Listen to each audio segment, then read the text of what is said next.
Hello everyone, इस video में हम बात करेंगे top 10 high paying jobs after MBA. कैसे आपको ये जॉब्स मिल सकती है, सैलरी रेंज क्या है और ये जॉब्स का मीनिंग क्या है। अगर चैनल पे पहली बार आए हो तो सब्सक्राइब करना मत भूलना। ये अपना चैनल है, इस पे ऐसे वीडियोस आती रहती है जो आपको मदद करेगी। एंड वेबसाइट पे तो बहुत सारा कंटेंट है ही, यहाँ पे शॉप्स सेक्शन भी है अगर आपको बुक्स वगैरह परचेस करने हैं तो। ठीक है, तो टॉपिक पे आ जाते हैं बिना किसी देरी के। तो ये है टॉप 10 की लिस्ट। तो ये जो टॉप 10 की लिस्ट है ना, आप देखोगे कि जो सैलरी रेंज दी है वो अंडर 10 लाख से 20 लाख के रेंज में है। ठीक है, इसके ऊपर भी जा सकती है रेंज, लेकिन फिर वहाँ पे वेरिएबल कंपोनेंट बढ़ जाता है। आपको एक चीज़ हमेशा पता होनी चाहिए कि जो भी सैलरी आईआईएम्स के प्लेसमेंट रिपोर्ट्स में दिखती है वो ट्रू सैलरी नहीं होती, या कोई भी एमबीए कॉलेज कह लो, बिकॉज उसमें वेरिएबल कंपोनेंट भी होता है और आपको नहीं पता कि वेरिएबल कंपोनेंट कितना है। 12 लाख की फिक्स्ड सैलरी है और 12 लाख की वेरिएबल सैलरी है तो भी 24 लाख का पैकेज होता है। सो ये चीज़ें आपको ध्यान में रखनी है। सो फिक्स्ड कंपोनेंट बहुत ही ज़्यादा मैटर करता है। तो इन्वेस्टमेंट बैंकर नंबर 1, वैसे तो रैंकिंग नहीं है ये जॉब्स की कोई, लेकिन जस्ट एक नंबर्स देने हैं इसलिए दिए हैं मैंने। Investment banker 9 to 20 lakh per annum की रेंज में। ठीक है, क्योंकि and one more thing guys, ये जितने भी आप पोजीशंस यहाँ पे देखोगे ना, ये आपको नॉर्मल एमबीए कॉलेजेस में देखने नहीं मिलते। जितने भी टॉप टियर एमबीए इंस्टीट्यूट्स है, आईआईएम्स, एफएमएस, एमडीआई, ये जितने भी अच्छे अच्छे कॉलेजेस है वहाँ पे आपको ये प्रोफाइल्स देखने मिलती है। टियर 3 टियर 4 एमबीए कॉलेजेस में तो ये प्रोफाइल्स भूल ही जाओ। एटलीस्ट लेवल 2 प्लस या लेवल 3 प्लस की प्रोफाइल्स मिलती है। फॉर एग्जाम्पल यहाँ पे मैनेजमेंट कंसल्टेंट है तो आपको शायद मैनेजमेंट एग्जीक्यूटिव मिल जाए, 2 लेवल नीचे की प्रोफाइल मिलेगी और सैलरी उतनी ही डिग्रेड होती जाती है। मार्केटिंग मैनेजर है तो मार्केटिंग एग्जीक्यूटिव की मिल जाए, है ना। So investment banker, yes, 9 to 20 lakh per annum. Management consultant है, प्रॉब्लम्स बहुत सारी होती है कंपनीज में, उसको समझना, उसको सॉल्व करना एंड टू एंड बहुत ही टफ टास्क है ना। बहुत ही हेक्टिक जॉब प्रोफाइल है मैनेजमेंट कंसल्टेंट की। प्रोडक्ट मैनेजर, अगर आप कोई प्रोडक्ट देख रहे हो कंपनी का, टेक टीम के साथ आपको कोऑर्डिनेट करना है, मार्केटिंग टीम के साथ करना है, क्रॉस फंक्शनल काम बहुत सारा होता है। मार्केटिंग मैनेजर, अगर आप मार्केटिंग मैनेजर हो तो 7 से 18 लाख पर एनम की सैलरी आपकी हो सकती है। मार्केटिंग मैनेजर बेसिकली क्या करता है, मार्केटिंग करता है ना।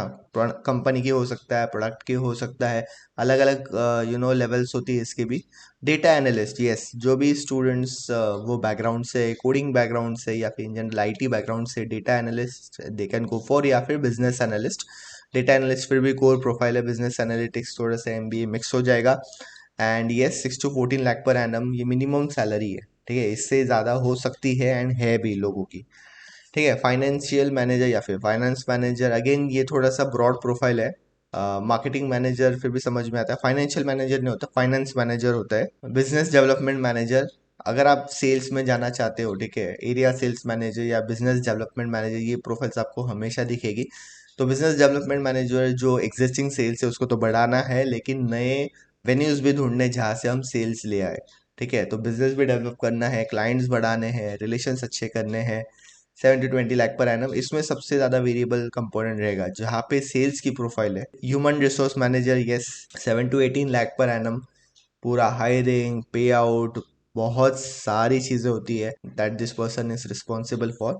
और एक चीज़, ये जितनी भी प्रोफाइल्स है ना, ये वो प्रोफाइल्स है जहाँ पे आप इंडिविजुअल काम नहीं करते हो, आपके पास टीम होती है। ऑपरेशंस मैनेजर, यस, अगर आप operations and supply chain management में एमबीए किए हो तो operations manager is one of the dream jobs for you, because salary भी अच्छी खासी मिल जाती है। IT manager, IT and systems manager भी हो सकता है यहाँ पे 8 to 20 लाख पर एनम, अगर आपने एमबीए किया है आईटी एंड सिस्टम्स में या फिर इवन ऑपरेशंस में किया है तो भी ये पर्टिकुलर पोस्ट पॉसिबल है। तो ये जो पोस्ट है ना, इनका मीनिंग क्या है यार, आप मुझे पहले तो बताओ कि इसका अलग अलग वीडियो बनाना है या नहीं बनाना, कमेंट सेक्शन में।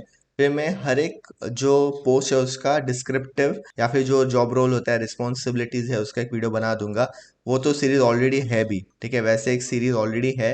सो लेट मी नो कि अगर आपको वैसी अलग से सीरीज चाहिए।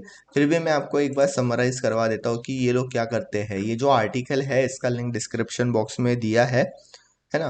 तो आप यहाँ पे देख सकते हो कि फॉर एग्जांपल इन्वेस्टमेंट बैंकर है तो वो क्या करता है कि investment banker assist clients in raising funds पैसा उठाना by issuing securities. They work in the areas of debt and equity offerings, merger and acquisitions, underwriting services.